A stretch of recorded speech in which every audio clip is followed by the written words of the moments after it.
Olá! Está começando mais um programa Conversando com Cientistas. Essa é uma iniciativa do Colégio de Estudos Avançados da Universidade Federal do Ceará, em parceria com a Coordenadoria de Comunicação Social e Marketing Institucional da UFC. Aqui nós recebemos grandes pesquisadores da universidade. Conversamos sobre suas trajetórias de vida e acadêmica. São pessoas que fazem a ciência brasileira avançar. E hoje quem está aqui conosco é a professora Irlis Alencar Firmo Barreira, professora titular de Sociologia do Programa de Pós-Graduação em Sociologia da UFC. Professora Irlis, muito obrigada pela presença e por ter aceitado aqui o nosso convite. Obrigada também pelo convite. Professora é uma honra Irlis, estar aqui prestigiando esse programa, que eu acho muito importante, porque é um registro, né? Um registro de pessoas que têm histórias para contar e que fazem a universidade. Exatamente isso, professora. A professora Irlis é pesquisadora 1B do CNPq, tem doutorado na USP e pós-doutorado na Escola de Altos Estudos em Ciências Sociais de Paris e também no Instituto de Ciências Sociais da Universidade de Lisboa. Mas, professora, eu quero começar primeiro falando um pouco da sua infância. Vamos voltar um pouco no tempo. A senhora é filha de pais que não são intelectuais, seu pai era bancário, sua mãe dona de casa, mas eles sempre estimularam a leitura na sua vida. Eu queria que a senhora contasse um pouco como é que foi isso. A leitura era muito forte quando eu era criança, porque meu pai gostava muito de ler. Tinha coleções de livros, assinava revistas, e eu era uma espécie de leitora de trabalhos que não eram nem para a minha idade ainda. Então havia alguns livros que eram até proibidos, e eu lia esses livros todos, lia romances. Eu acredito que eu tive uma formação de leitura muito forte que influenciou na escola, de modo que eu fui aluna, vamos dizer assim, bem-sucedida na escola, e isso foi criando, vamos dizer assim, um pensamento mais abstrato, mais longínquo, contos de fadas, por exemplo, mais belos contos franceses, jugoslavos, ingleses. Então eu lia, minha cabeça era cheia de ideias e de fantasias. Eu era uma boa aluna de português, eu diria. E graças a esse estímulo, né, que seus pais lhe davam. E a escolha pela sociologia, como é que se deu, professora? A escolha se deu desde o cursinho. Eu fui aluna do professor de Jataí, gostava muito das aulas dele. E naquela época a gente fazia opção, por exemplo, no curso secundário, de fazer o clássico ou fazer o científico mesmo, com os estudos de física, com os estudos... Eu me aproximei mais do clássico. Então, no estudo clássico a gente vê filosofia, sociologia. Então eu fui começar a me encantar com essas temáticas, né, que realmente eram mais próximas daquilo que eu tinha vivido durante muito tempo.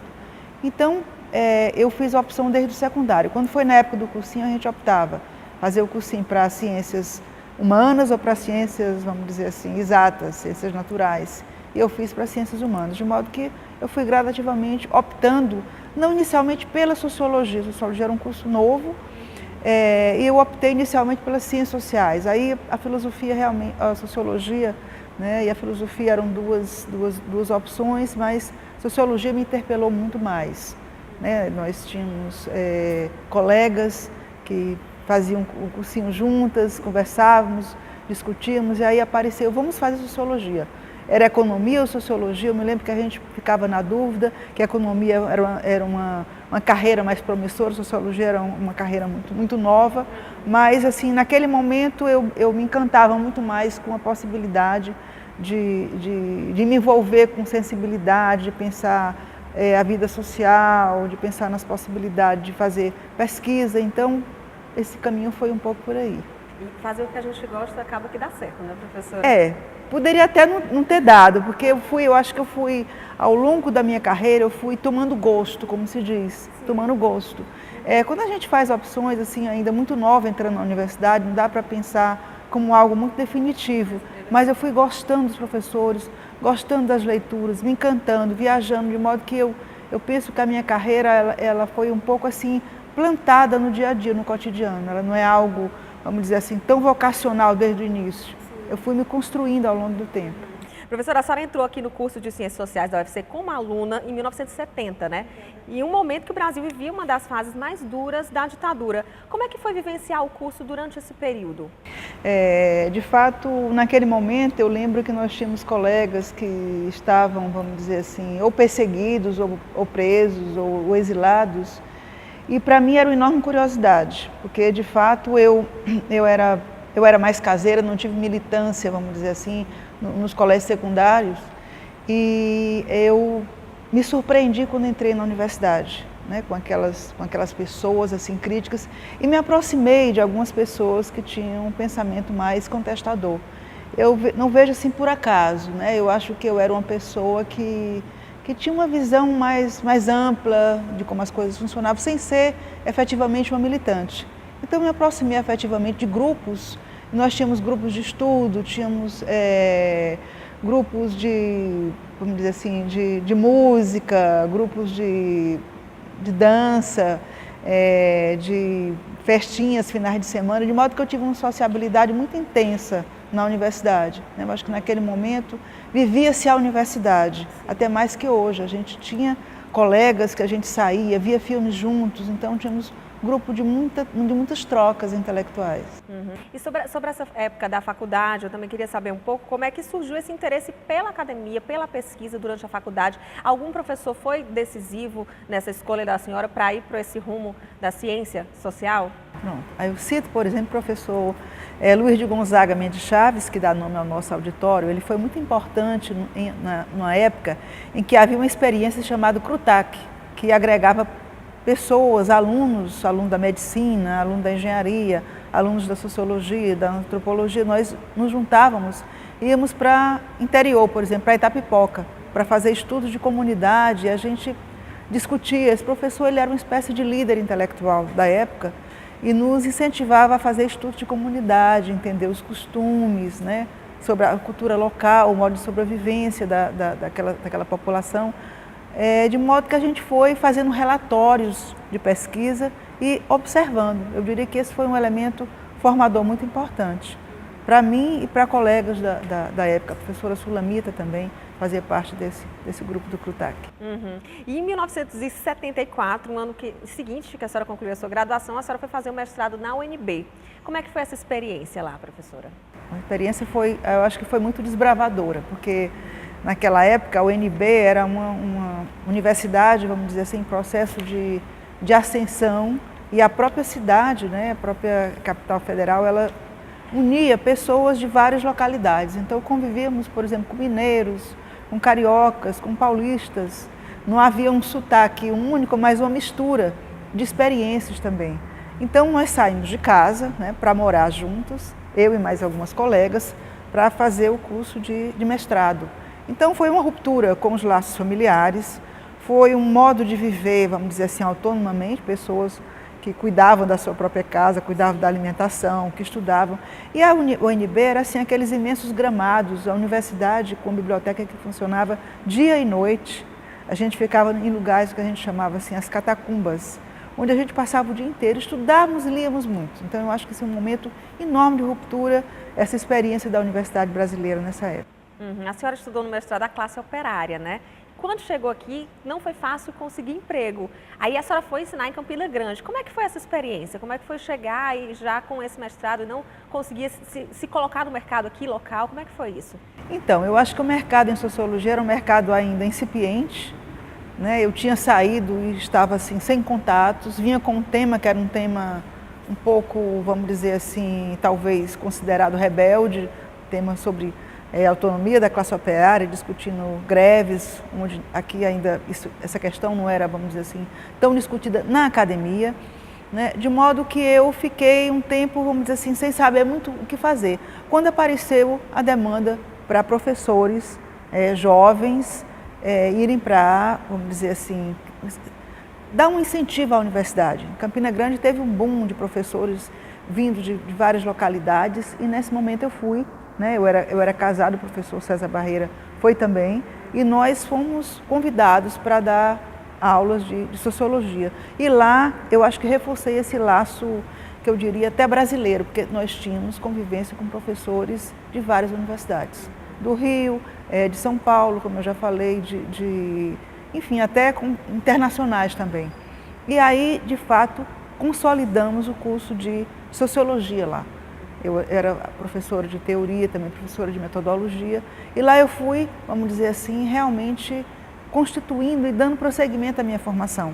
Então são experiências que eu diria assim, desbravadoras, que eu nem tinha pensado sobre elas, mas no momento em que você começa a me perguntar, eu vejo, né, que são experiências de saídas do local.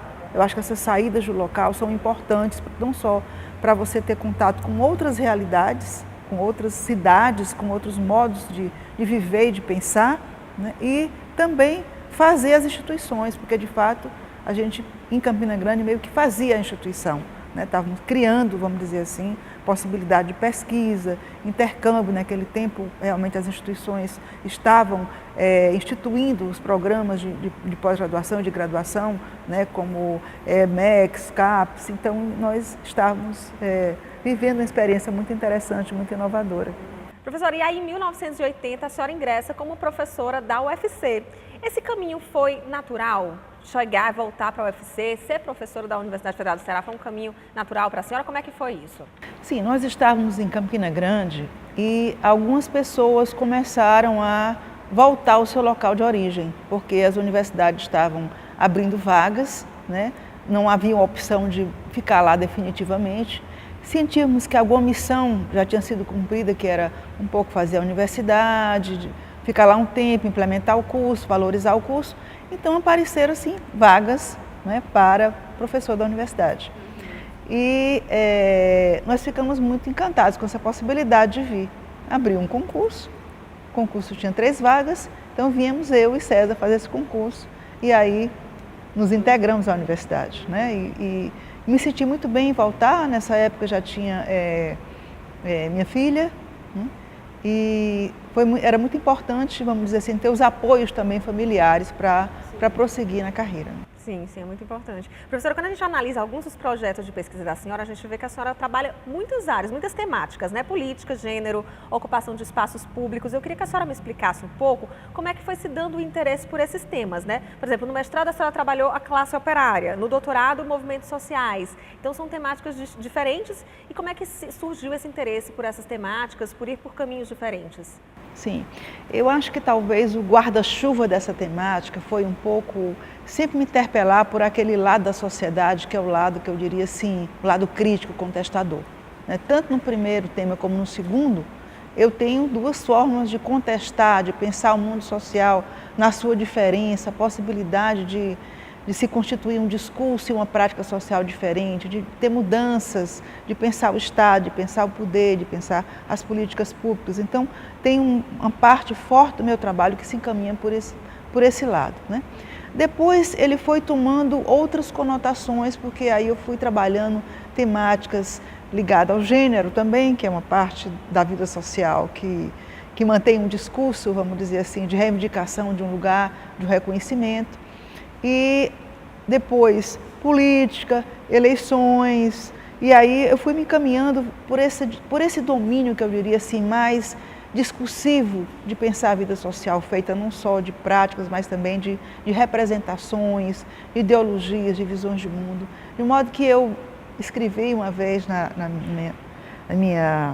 no meu memorial para o concurso de titular, que eu não tinha um samba, não era um samba de nota só. Apesar de também gostar de música, de ter escrito sobre a música do Chico Buarque, de modo que eu transito, vamos dizer assim, em vários lugares, mas eu creio que tem um fio condutor, né? Que talvez seja um fio condutor teórico de pensar o mundo social na sua institucionalidade, no que está posto através das instituições, mas nesse lado mais inquieto, mais contestador, que demanda mudanças, que demanda uma reflexão crítica para pensar o presente e pensar também projeções para o futuro. A senhora acha que é isso que marca o seu trabalho como pesquisadora? Eu acho que marca o meu trabalho como pesquisadora. Eu acho que marca essa capacidade de olhar, vamos dizer assim, a vida social por vários ângulos. Está entendendo? Quer dizer, de olhar às vezes esse lado que eu diria que é o lado contestador, que é o lado das brechas do social, que é o lado também da singularidade, que são as conexões entre sociologia e antropologia, vamos dizer assim, são modos de vida, são às vezes discursos anônimos, enfim, são perspectivas, né, de pensar também a cidade. Eu tenho uma parte significativa das minhas pesquisas, as últimas, são sobre a cidade. Então, olhar a cidade nas suas brechas, no mundo urbano, que não é, vamos dizer assim, bem visto às vezes, né? Eu olhei o lugar das favelas no momento dos movimentos sociais e olho também o lugar, vamos dizer assim, das formas precárias de moradia, das formas de existência, mas também das formas criativas, né? Eu acho que a vida social é esse conjunto poroso de relações, de práticas que vão se caminhando por formas muito inusitadas. E eu acho que o cientista social é o cientista do sensível, né? Eu diria que, mesmo que a gente persiga uma temática, eu acho que tem que estar atento e sensível a essa mudança, a esse olhar ao mundo social, de vários ângulos. É muito rico, né, esse mundo social? Sim, é um mundo social, um mundo muito rico, por mais que a gente viva agora um momento de crise, um momento onde as coisas parecem ter um recuo, eu penso que há sempre, vamos dizer assim, uma semente plantada, vamos dizer assim, em algum canto do jardim, para usar a metáfora, né, musical do Chico Buarque. Então eu diria que a vida social ela nunca para, ela está sempre nos interpelando, desde que a gente tenha sensibilidade para capturar, vamos dizer assim, nas interfaces desse mundo, algo que é sempre emergente. Por exemplo, grandes manifestações que nós tivemos, vamos dizer assim, nas jornadas de junho, eu fiz um estudo, eu retomei, eu tinha estudado movimentos sociais e aquilo estava um pouco parado. Quando aconteceram as jornadas, eu fui para as ruas, fui verificar, fui acompanhar e fui ver de onde é que vinham linguagens tão diferentes, né? Então me surpreendeu, por exemplo, a mistura de linguagens vindo de lugares tão inusitados que misturavam, vamos dizer assim, a contestação, o sindicato, mas também a linguagem que vinha lá dos punks, novos grupos e também grupos tão tradicionais, também uma visão tão conservadora do mundo que a gente está vendo agora emergindo muito fortemente. Então a gente tem que estar atento a esse mundo que se deixa ver de diferentes maneiras. Eu aposto muito na possibilidade de ver, vamos dizer assim, emergências da vida social, que elas estão aí presentes. O institucional ele parece muito parado, né? Mas eu acho que o mundo vibra e interpela os cientistas sociais para eles serem um pouco anunciadores de coisas que vão surgindo nas entrelinhas. Perfeito, professora. Como eu disse no começo, a senhora é pesquisadora 1B do CNPq, é uma pesquisadora de ponta. E aí a senhora falou uma questão que é a questão de gênero, e eu queria saber como é que é ser pesquisadora nesse nível e conseguir conciliar diversas funções que a mulher acaba exercendo, né? Esposa, dona da casa, cuidar dos filhos. Como é que foi isso ao longo da sua vida, professora? Conseguir chegar nesse nível de ser uma excelente pesquisadora e conciliar com as funções de mulher? Eu às vezes me pergunto e brinco assim, alguém tem que fazer a nossa história, contar a nossa história, né? Porque de fato há um equilíbrio muito grande de funções, há uma demanda. Eu diria que eu sou muito estratégica nas coisas que eu quero. As coisas que eu quero profundamente, né? Então, eu me lembro assim de uma vez que eu queria escrever uma coisa e não tinha tempo. Aí eu abri arquivo e coloquei assim, o nome do arquivo eu coloquei assim, desejo. Eu disse assim, eu quero fazer. E cada dia eu faço um pouquinho. Então eu tenho estratégias assim de escrever 3 linhas e parar. No outro dia eu retomo, eu não retomo nunca do zero, porque a cabeça trabalhou. Eu digo sempre para meus alunos, olha, exercitar a mente é igual exercitar o corpo, a gente não tem que fazer o Cooper, então escreva diariamente, eu digo isso. Então eu sou uma pessoa que escrevo, eu diria que quase diariamente. Eu tenho arquivos, por exemplo, uma palestra que eu fiz, está ali, aquilo ali eu chamo de embrião, vai virar uma coisa depois, né? Um projeto de pesquisa não concluiu, mas ele está lá posto. Um trabalho que eu apresentei num congresso, às vezes eu reúno tudo, aí quando as coisas estão já meio de caminho, você tem uma vontade, porque elas estão quase. Então eu não deixo, vamos dizer assim, que venha o bom tempo. O bom tempo a gente cria para que ele aconteça. A rigor, ninguém tem tempo e a mulher não tem tempo, muito menos a mulher. Então a gente cria o tempo, cria através dessa ideia do desejo de escrever, de fazer, de registrar. Então, assim, se eu tenho algo para dizer, é essa história de que a mente é um lugar de fazer exercício tanto quanto o corpo. E que é preciso que a gente não deixe as ideias fugirem. Isso eu lembrei até com o professor Luiz de Gonzaga, de quem eu falei, que era o nosso mentor, o nosso líder. Ele disse, não durmam sobre as ideias, né? Não deixe para fazer amanhã um relatório. Então ele tinha essa ideia de interpelar. Então se eu estou pensando em alguma coisa, eu paro ali um pouquinho e escrevo. Se eu estou assistindo, vamos dizer assim, algo que não está muito bom, eu tenho um papelzinho ali que eu anoto coisas, né? Se eu estou percebendo uma notícia que tem algo que eu já trabalhei, então isso faz com que velhos temas possam emergir, como esse das manifestações, né? O tema, por exemplo, das mulheres, agora, por exemplo, eu tenho muitas pesquisas feitas sobre mulheres. Fiz uma pesquisa que eu dividi com a professora Daniela Nilim sobre as mulheres no Congresso Nacional e tem muitos dados. Então, agora aparece todo esse processo de reflexão sobre as mulheres, sobre o impeachment. Então, tem um material guardado, aí eu digo assim, eu vou aproveitar, tem um Congresso Mundial de Sociologia, eu vou inscrever esse tema. Escrevo 5 linhas agora, pronto. Fui aprovado para apresentar, agora eu tenho que fazer o trabalho. Então, eu monto estratégias para que eu faça com que o pensamento ele não se deixe absorver pelo cotidiano, que é o cotidiano da gente, é o cotidiano de dispersão. Toda hora nós somos interpelados para estar preocupada, por exemplo, com a máquina que quebrou, vamos dizer assim, com a secretária que vai faltar naquele dia, né? Então eu um pouco vou fazendo estratégias e pensando na melhor hora para escrever. A melhor hora que eu escrevo é de manhã cedinho.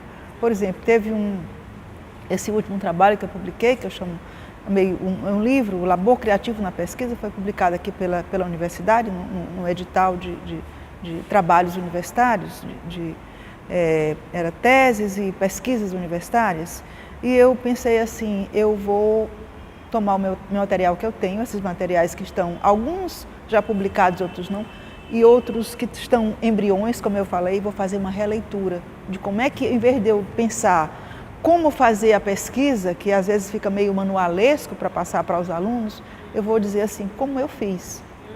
E o como eu fiz é uma reflexão a posteriori, porque às vezes quando eu fiz, né, os temas, vamos dizer assim, eram ainda incipientes. Por exemplo, eu fiz pesquisa sobre fotografias da Maria Luísa durante um momento do seu mandato. Eu fui no jornal O Povo, então naquele momento não se trabalhava tanto com fotografias. E eu disse, eu vou retomar pensando como é que eu fiz e como é que eu acrescentaria esse olhar. Como trabalhar com materiais que não são, às vezes, assim, tão fáceis, né, nas ciências sociais.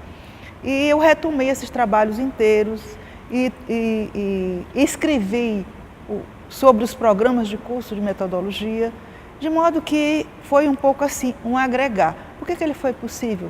Por essa forma estratégica, vamos dizer assim, de ir juntando coisas. E nisso o computador é maravilhoso, né? O computador permite, facilita isso.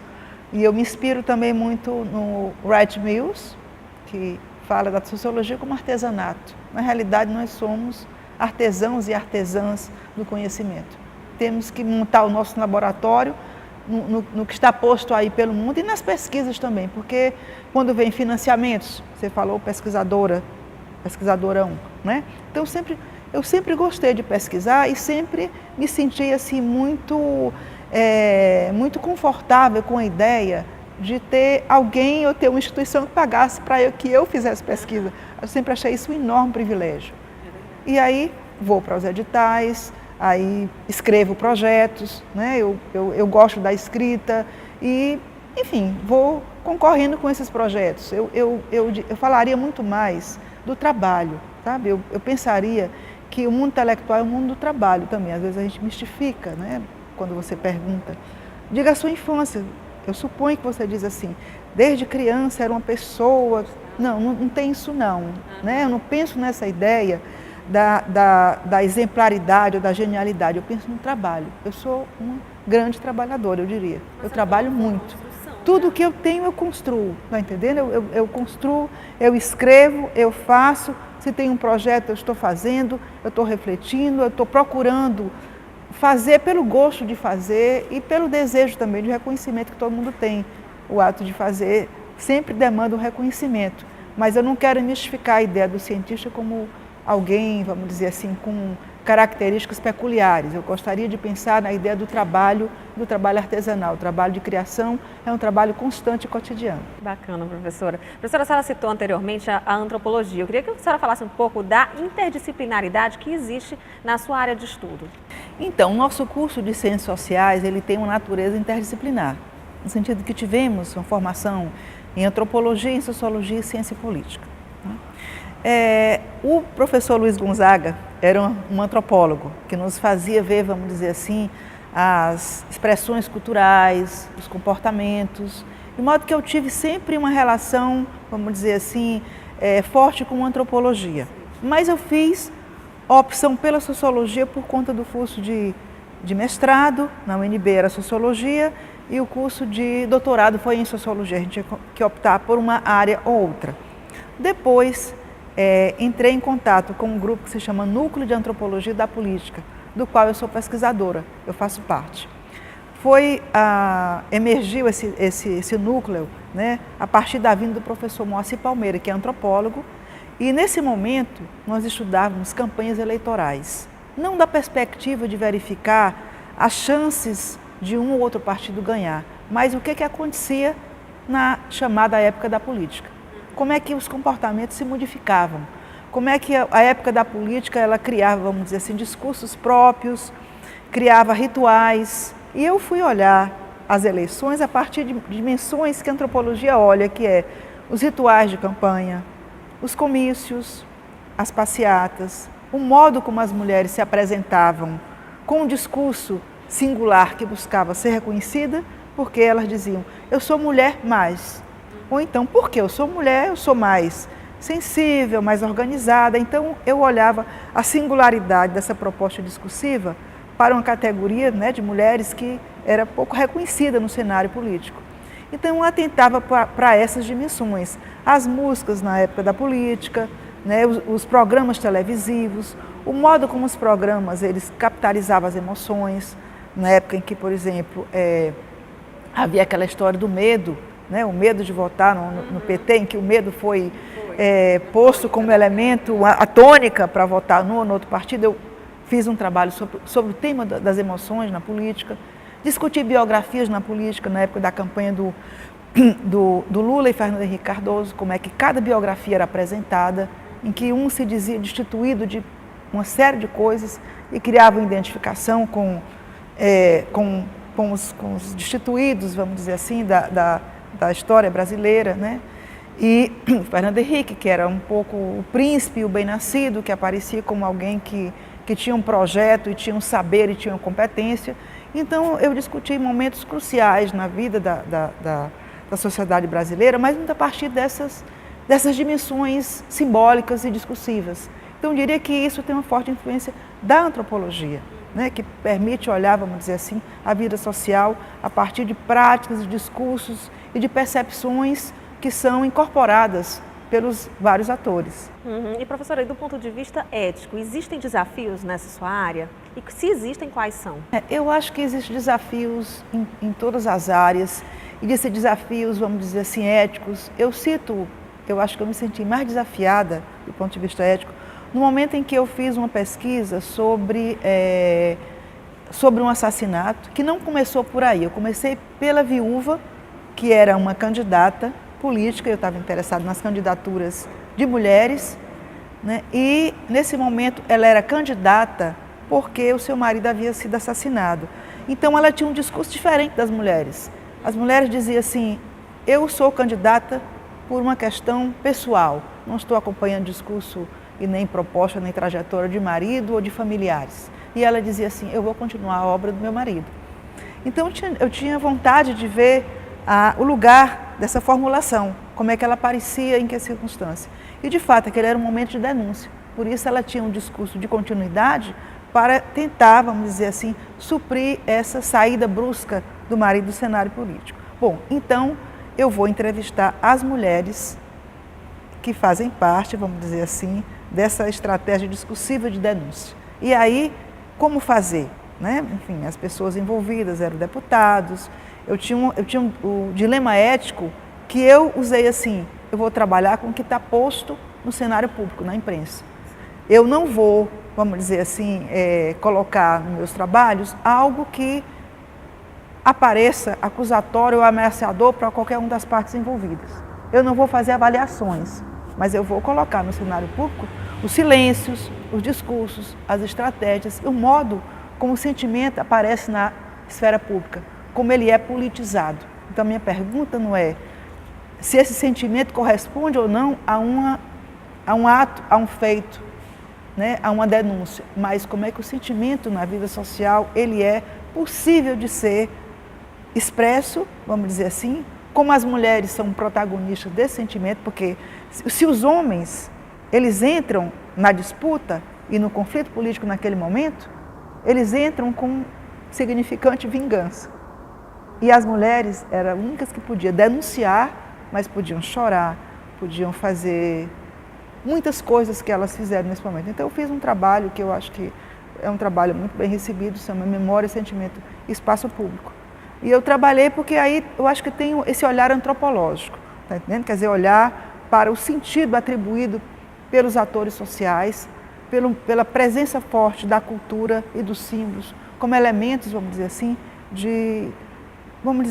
de roteiro da vida social, né? Não é só a ideia da ideologia da cultura como um enfeite, como uma superestrutura, mas que é algo que aciona as práticas sociais. Então tem esse lado antropológico. E o lado sociológico também, de não esquecer as estruturas sociais, de não esquecer as classes. Eu sempre digo para os meus alunos, quando vocês forem trabalhar, e quando vocês forem trabalhar com personagens, não fiquem falando algo assim evanescente. Quem essa pessoa faz parte de que classe? Como é possível que isso apareça em determinadas circunstâncias? Nós não podemos, agora eu estou batendo fortemente, porque está na moda, vamos dizer assim, um olhar mais singular, um olhar para as coisas do mundo que não eram, vamos dizer assim, vistas pela sociologia, que estavam mais voltadas para o tema da arte. Eu sempre digo, nunca esqueça o chão sociológico das coisas, do mundo e das pessoas. Então esse chão sociológico é aonde estamos, com quem estamos, de que classe social nós estamos falando, que lugares nós estamos falando, com quem nós estamos dialogando. Então nesse ponto eu sou socióloga sangue forte, né? Um pouco, vamos dizer assim, enriquecida com esses outros temáticos que eu acho que nós não podemos perder, né? Eu acho que a sociologia ela teve trajetórias e trajetórias, é bom acompanhá-las, é bom pensar a cidade com seus dilemas, com seus problemas, mas também a riqueza e a beleza dos sentimentos que eu acho que faz parte da vida social cotidiana. Verdade, professora. E agora a gente está chegando no final e para finalizar, professora, eu queria que a senhora falasse um pouco sobre a contribuição da UFC para a construção da sua carreira como cientista. Sim. Eu me sinto assim muito agradecida à universidade, né? Eu acho que temos uma universidade que valoriza a pesquisa, que valoriza o ensino, valoriza a sala de aula. Então eu nunca me senti, vamos dizer assim, com dificuldades de tocar para frente o meu trabalho. Me sinto muito reconhecida pelos colegas da minha área, né? Eu acho que aprendi a conviver com os colegas e com as diferenças e com a riqueza que está por trás dessas diferenças. E eu diria que também tive apoio institucional, apoio para fazer, por exemplo, doutorado, pós-doutorado, sempre sair para poder fazer não só pós-doutorado, mas também para coordenar o acordo com Portugal, para também fazer parte do projeto CAPES COFECIB, que deu oportunidade de ter várias viagens para a França, de conviver. Eu acho que tudo isso alarga horizontes, né? De trazer para cá, por exemplo, o Pierre Bourdieu, que é um autor muito importante para nós na área de ciências sociais e que está muito fortemente presente, vamos dizer assim, em vários cursos, nos cursos de teoria. Então eu acho que essa ideia de sair e voltar foi muito incentivada pela universidade. Eu nunca tive dificuldade institucional de sair, pelo contrário, fui apoiada pelos colegas, né? Fiz também o DAD na Alemanha. Então esse lado de sair foi um lado de renovação pessoal, a quem eu devo à universidade, que nunca me prendeu, vamos dizer assim, nunca impediu saída, pelo contrário, valorizou, né? E a renovação, né, das ciências sociais. Eu acho que se eu tiver que aconselhar algum jovem pesquisador, é que ele tenha a oportunidade de ter experiências, de ler uma literatura diferente, de sair do país, de sair e voltar e de conviver, vamos dizer assim, com vários modos de pensamento. Eu acho que as nossas ciências sociais se enriquecem com isso. Tá certo, professora. Muito obrigada mais uma vez pela sua participação aqui no nosso programa. E para você que nos assiste, não deixe de acompanhar os próximos programas Conversando com Cientistas. Até a próxima!